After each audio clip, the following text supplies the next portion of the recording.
అందరికీ నమస్కారం అండి. మాది అనకాపల్లి జిల్లాకి చెందిన ట్రాన్స్ ఉమెన్స్ అండి. మేమందరమే మా ట్రాన్స్ ఉమెన్స్లో ఒక అమ్మాయిని అతి దారుణంగా ప్రేమించిన వ్యక్తి చాలా నమ్మించి మోసం చేసి ఆవిడని చాలా దారుణంగా చంపడం జరిగింది.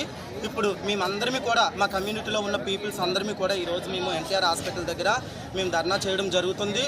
మాకు న్యాయం ఏమీ కాదండి, వాడిని మాకు అప్పచెప్పండి. కోర్టు ద్వారా మాకు జరిగింది ఏమీ లేదు.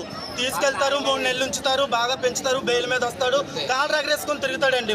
వాడు ఇంకొక ట్రాన్స్జెండర్ని మోసం చేస్తాడు. వాడి మైండ్ సెట్ అలాగనే ఉంటుంది. మేము డబ్బు పెడతాము, ధనం పెడతాము, వాడికి చూడలేని లగ్జరీ లైఫ్ మేము ఇస్తాము. ఈ రోజు మమ్మల్ని అతి దారుణంగా మా కమ్యూనిటీలో ఉన్న ఒక అబ్బాయిని చంపాడు. మాకు అబ్బాయిని అప్పచెప్పండి, మేము చేయవలసింది మేము చేస్తాము. వాడికి చేయలేని శిక్ష మాకేం వేస్తారో మేము చూస్తాము అంతే. వాడికి అందరికీ మా నమస్కారం అండి. ఈరోజు మా ఇజ్రా కమ్యూనిటీలోని దీపు చనిపోయి 3వ రోజు అండి ఈరోజు. కానీ అతి దారుణంగా అతి కిరాతకంగా చంపారండి నిజంగాన. ఇది ఇప్పుడు వచ్చి స్టేట్లో కాదు, చాలా ఘోరంగా చేశాడండి తను. మాకేంటండి, మేము ఒకటే కోరుకుంటున్నాం, మాకు వాడు డబ్బు కావాలి, ధనం కావాలని మేము అడగమండి. కానీ మాకు 2 విధాలుగా ఉండాలండి. మాకు సపోర్ట్ చేస్తారు మీ మీడియా వాళ్ళందరికీ మేము దండం పెట్టి మేము అడుక్కుంటున్నాం మీ మాట. 1, తనకి ఉరిశిక్ష అన్నా పడాలి. 2, మా ఇజ్రా కమ్యూనిటీకి మాకు అప్పచెప్పాలి. మా డిమాండ్లు అయితే ఈ 2ేనండి.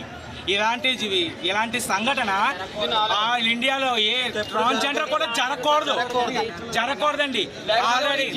ఆల్రెడీ ఇదే అనకాపల్లిలోని 3 కేసులు జరిగాయండి. 3 కేసులు, 3 మర్డర్లు. దేవుడు అన్న ఒక అమ్మనేమో తగలబెట్టి చంపేశారండి, అతి దారుణంగా చనిపోయారు, పామప్ చేస్తారు. 2, చిత్రమ్మ అని చెప్పి ఒక ఆవిడనేమో ట్రైన్ కింద పట్టాలతో బొర్రెడిపోయి చంపాల్సి వేస్తారండి. అది కూడా మేము అనుభవించాం. ఒక అమ్మనేమో యాసిడ్ వేసి మొత్తం కాల్చేశారు, అందవికారంగా చేశారు ఒక అందమైన అమ్మాయిని. అలా వాళ్ళకొని అలా చేస్తుండే. ఇప్పుడు ముక్కలు కోస్తారండి, కన్న పేగి ఎలాగుంటుందండి. తండ్రి అండి వాళ్ళు పెంచి పెద్ద చేసి మా కబ్జేత మా కన్న పిల్లల్లా మేము చూసుకున్నామండి. మేము కోరుకుంది ఒకటేనండి, ఉరిశిక్ష అన్న వేయండి, లేకపోతే మా కన్నా అప్పచెప్పండి. నిజంగా చెప్తున్నాం, ఇదేనండి వైజాగ్ కమిటీ ఇదేనండి మేము కోరుకుంటున్నామండి. న్యాయం చెయ్యండి సార్. ఇదే కొట్టే మరి పంపిస్తాం చెప్పాడు.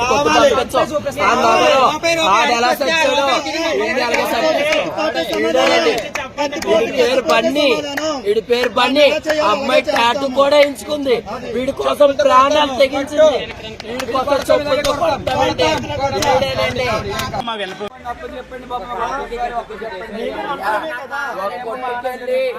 కొట్టుకెళ్ళి అడుక్కున్నాం అనుకోనండి, అక్కడ ఏదైనా ఆ మాలిక్తో గొడవ బాబు ఒక కొట్టుకెళ్ళాం అనుకో, అక్కడ అడుక్కున్నాం అనుకో, అతను ఏమైనా అవతల డబ్బులు ఇచ్చిన అతను మళ్ళీ మా మీద రివర్స్ అయ్యాడు అనుకో, అది పోలీసులు ఫోన్ చేసినా ఎవరు ఫోన్ చేసినా ఇది ఇష్యూ అయితే మా మీద రివర్స్ అవుతారు తప్ప ఇలాంటి కేసులు ఎవరు తీసుకోవట్లేదు. మేము ఎలా చావాలి? ఇదే కానీ న్యాయం అవ్వకపోతే మేమే చేస్తామండి. ఒక అబ్బాయికి ఏదైనా జరిగితే పెద్ద హైలైట్ చేస్తాడండి. ఈ రోజు మా పరిస్థితి ఎలా ఉందో చూడండి. ఒక్కైనా మంచిగా వస్తుంది, మరి ఎంత దారుణంగా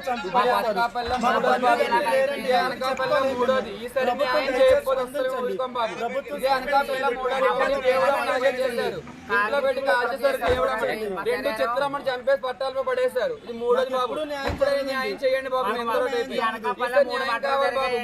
బాబు. ఇది మరి దారుణంగా చేశారు. ఇప్పుడు కూడా ఆడే నాకు ఆధారుగా, కానీ ఆడిని కూడా ఈ రకంగా చేశారు. కానీ ఆడిని చేశారు కాబట్టి ఆడికి ఉరిశిక్ష పడాలి. ఉరిశిక్ష పడే కానీ ప్రజలకి ఆడిని అప్పు చెప్పాలి. ఆడిని అప్పు చెప్పినప్పుడే మేము అది ఏం చేయాలో అప్పుడు ప్రజలందరూ నిర్ణయిస్తారు. వీళ్ళందరూ ఉన్నారు, అక్కలాగా ఉన్నారు, వాళ్ళు ఏది చూస్తారు, ఏం చేయాలో వాళ్ళు చేస్తారు. కానీ ముందు నాకు న్యాయం